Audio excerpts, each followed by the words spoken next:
Hello all. In this lecture we will be discussing about the another approach to the study of international relations, that is your neoliberalism. And neoliberalism is a new version of liberalism. So Ayer is concerned about the great debate between the realism and the liberalism. So out of this great debate, realism became the dominant theory during the Second World War as well as in the Cold War period. So though realism became the dominant theory during the Second World War and the Cold War period, but Ayer is also concerned about the liberalism, and which focuses on trade and investment, travel and communication, and liberal democracies. So that provided the basis for a new attempt by liberals in order to formulate an alternative thinking towards realist approach that would avoid the utopian excesses of earlier liberalism. So this attempt is known by are known as a neoliberalism, and neoliberalism is a renewed version of liberal approach. So neoliberalism shared some of the core values of the liberal ideas about the possibility of progress and change in the international system, but they repudiate or they reject the notion of idealism. So idealism became the failure because of the failure of the League of Nations, which led to the Second World War, and this theory has been criticized by the realist thinking. And the neoliberalism has been formulate their own theories, and they have adopted their scientific method in order to study the international system. So neoliberalism has been also derived their concept from the regional integrations which was took place during the western, in 1950s in the western Europe. And what exactly this integration refers to particularly intensive form of international cooperation. And this kind of integration has been developed in the Western Europe and Japan. So they have developed mass consumption of welfare states. So that development entailed a higher level of trade, communication, cultural exchange, and other relations and transactions across borders. So after the First World War, liberal theory has developed along certain different lines, and in order to bring out the most important aspects of current liberal ideas about Ayer, post-war liberalism has been divided into four main strands of thinking. So this post-war liberalism is also known by neoliberalism, and it has been divided into various types. For example, sociological, interdependence, institutional, and republican liberalism. So talking about the sociological liberalism, it rejects the realist view of international system which focuses on the study of relations between the governments of sovereign states. So they were narrowly focused on one-sided. And what sociological liberalism argues as that international system is not only study about the relation between the countries or sovereign states, it is all about the national transnational relations. So what is transnational relations? So it is the relations between peoples, groups, and organizations that belonging to the different countries. And sociological liberalism here focuses on the society as well as the state, and this there are various type of actors, not just the national government. So this approach is marked by pluralism. So scholars like James Rosenu, what he says is that transnationalism refers to the process whereby ire conducted by governments have been supplemented by relations among private individuals and societies. So what he argues is that in international system there not only national governments or sovereign states who play significant role, but there are various private individuals or the groups or societies that supports they also support to the national governments. In fact, this kind of groups also play very significant role in the international system. A strand of neoliberal thinking which emphasizes the impact of this expanding cross-border activities. So sociological liberalism focuses on the expanding cross-border activities. So the states or societies are connected with each other. So there is kind of interconnective connectivity between the different group. So this kind of interconnectivity help to create common values and identities among people. So when any particular group like shared some kind of common values and identities, so that would lead to the peaceful situation in the society or cooperative relations among the societies or the groups. And they also try to measure the integration phenomenon scientifically. So that's why sociological liberals believe in notion that relations between people are more and more cooperative and more supportive of peace than our relations between national governments. So Carl Dodge is another sociological liberalism thinkers who give the notion of communication and the transaction theory. So what he finds out that a high degree of transnational ties between societies leads to peaceful relations. And he give the notion or the concept of security community. Security community is a group of people which has become integrated, and what it means a sense of community, and that has been achieved whereby people have come to agree that their conflicts and problems that can be resolved without and using physical force. So in this security community, people they have agreed their common problems or the conflicts, and how this kind of security conflict has been achieved. So this can be achieved through increased social communication when society or the person involved in social communications, when there is a greater mobility of persons. So these are the some of the important conditions which are very conducive to the emergence of your security communities. John Barton is another sociological liberalist thinker who presented the cowwave models of transnational relationships. So what he says is that nation state is consist with various different kind of groups, and they have a different types of external ties and different types of interest. For example, religious groups, business groups, labor groups. So in the international system, there is not only nation states, other countries, but this nation state is consist with various religious groups, business groups, and labor groups, and they are interconnected with each other, and they reject the notion of system of states consisting of independent and self. And this type of different interest groups has been connected through the communication and transactions. And this cowweb model is basically driven by mutual beneficial cooperations than by antagonistic conflict. And it also builds an earlier liberal idea about beneficial effects of cross-cutting or overlapping groups. At the same time, conflict individuals are members of many different groups. At the same time, conflict will be muted if not eliminated. So what Burton argues is that if the person became the member of the different groups, so and that also minimize the risk of serious conflict between the two groups. So that is what exactly the cowwave models. Another type of liberalism is your interdependence, which was developed during the industrialized uh, period in the 20th century, especially in the period 1950s, and it has been developed in the work of Richard Rosekrans. And what he argues is that earlier state used to seek power by means of military force and territorial expansion, but the situation has changed, and now world is moving towards economic development and foreign trade. So that preferred over military force and territorial expansion.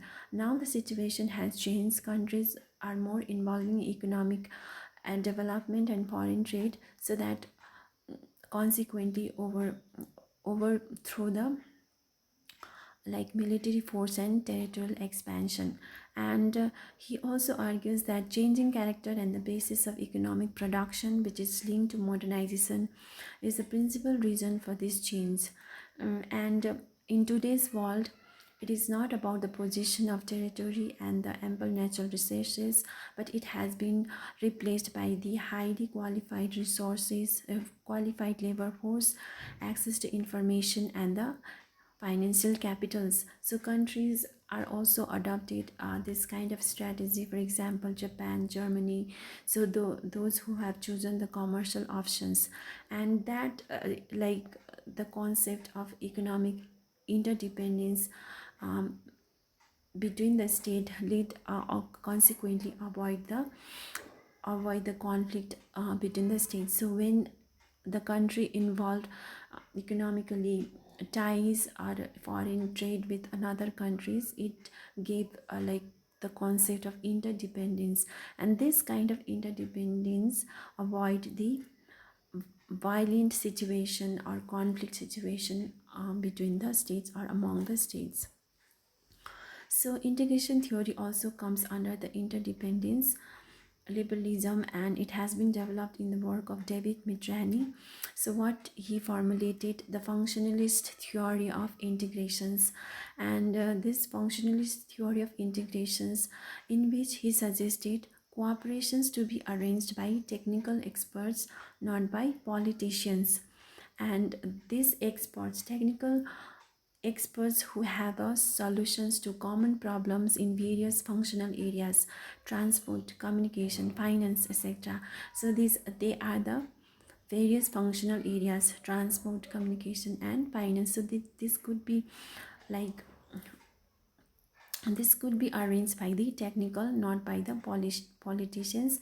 In that context, like cooperation can be achieved, and that also lead to the economic interdependence, and which lead to political integration and to peace. So another strand of functionalist theory known as a neo-functionalist theory, it has been developed by Ernest Haas, and who was inspired by intensifying cooperation between the countries of Western Europe that began in 1950s.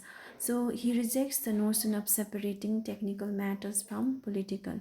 So this neo-functionalist goes little bit further, and what he says is that we need to separate between the technical matters from the political, then we can achieve integrations.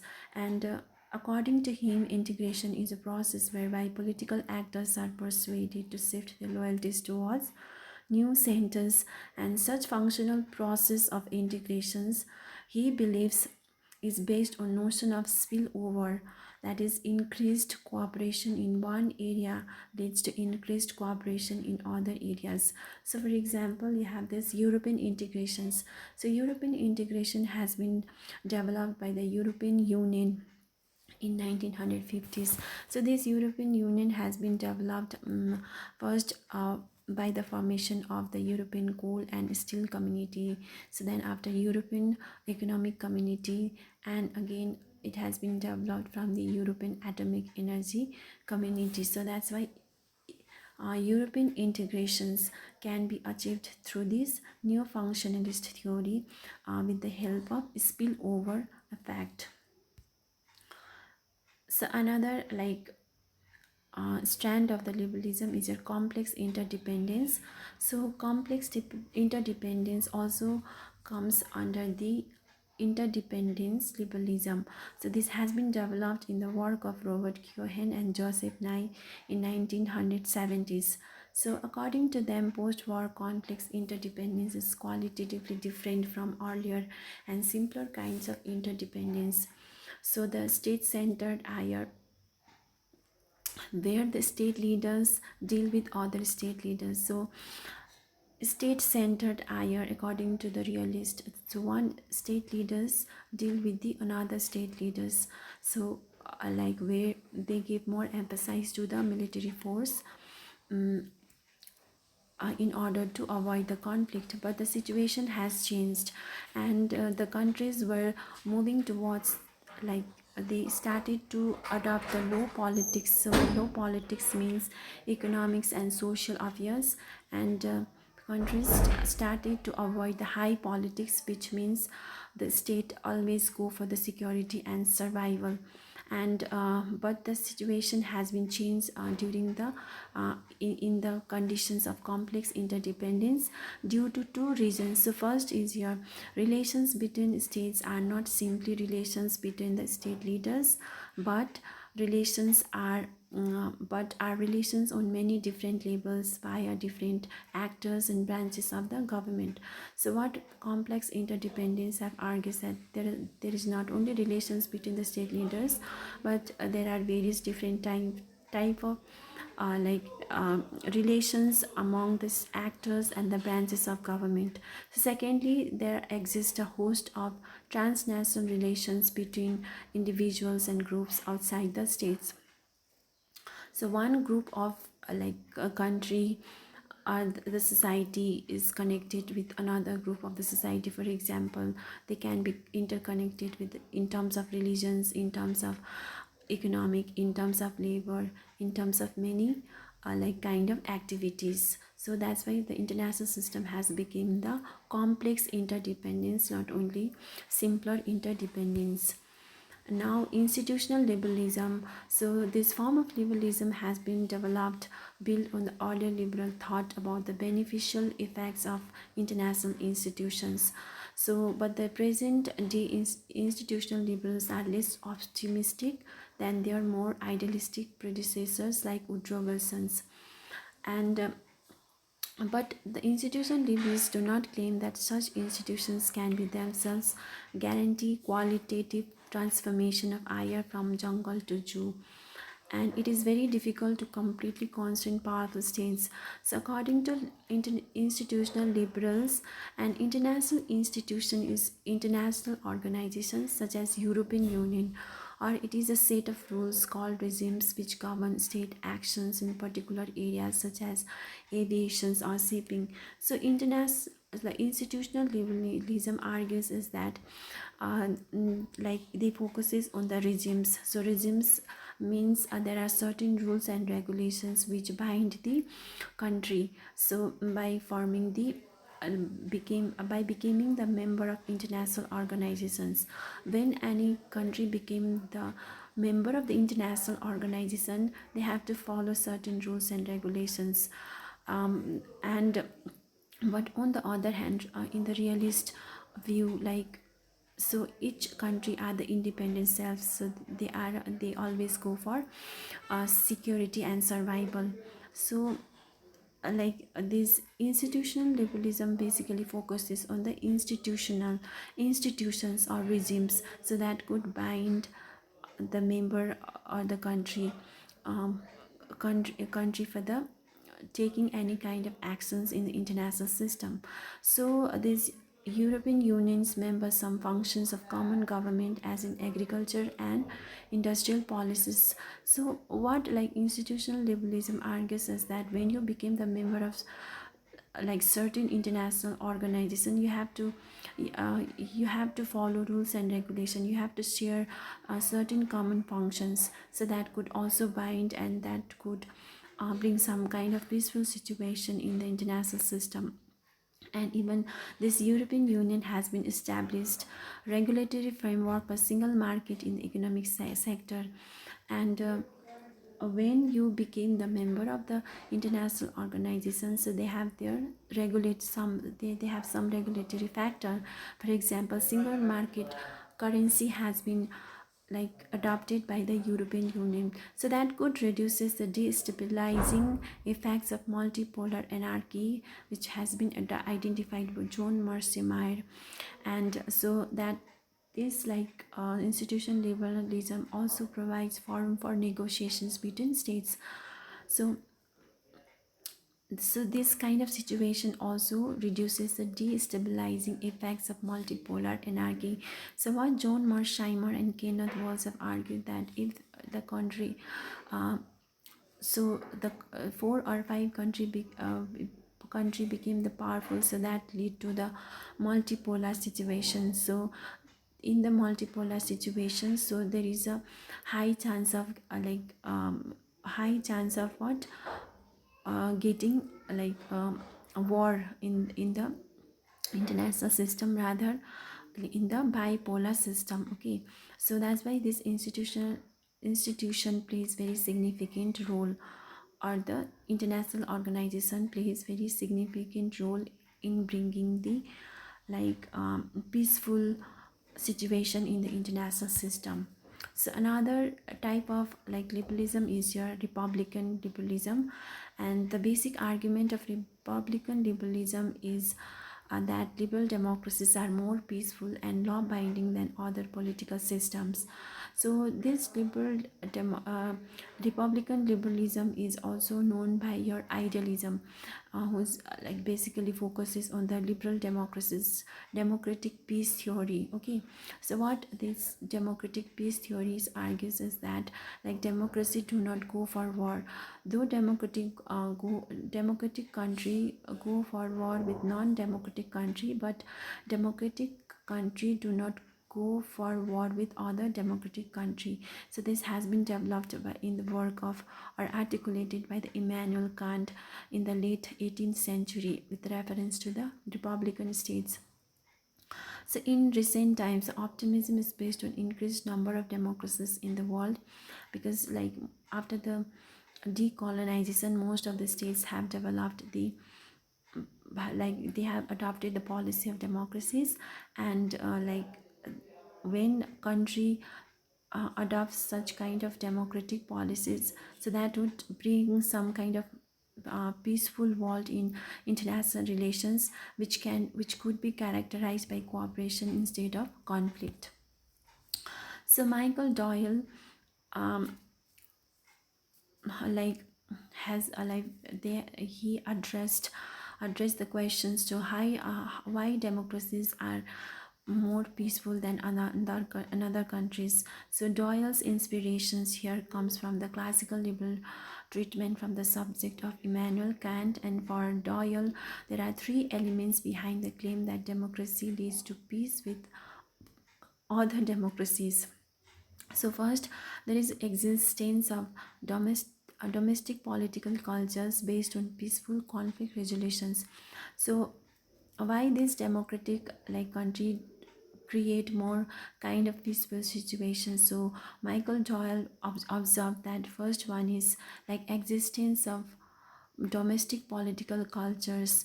Okay, so that could that exactly based on the peaceful conflict resolutions according to Doyle. So domestic political culture is based on peaceful in the society, so that could be the one reason behind the behind the democracies creates more peace than conflict. And democratic governments are controlled by their citizens who will not advocate or support wars with other democracies. This will lead to peaceful IS. So what he says is that in the democratic country or the democratic governments, they are controlled by the citizens, so public opinion play very significant role, and the people all do not want any kind of conflict or the war situation in the society or the country, so that lead to the peaceful situation in international relations. So secondly, democracies hold common moral values which lead to the formation of what Kant call a Pacific Union, and it is not common peace treaty, rather it is a zone of peace based on common moral foundations transferred to higher between democracies. So democracies, they hold some kind of common values that could lead to the formation of what Pacific Union. And freedom of speech and expression also promotes mutual and understanding internationally. So finally, economic cooperation and interdependent also strengthen peace between the democracies. So according to Kant, the spirit of commerce is encouraged in the Pacific Union, bringing mutual and reciprocal gains for those involved in international economic cooperation and exchange. So lastly, economic cooperation and interdependence also strengthen the democracies among the states. So these are the main reason behind why democracies are more peaceful.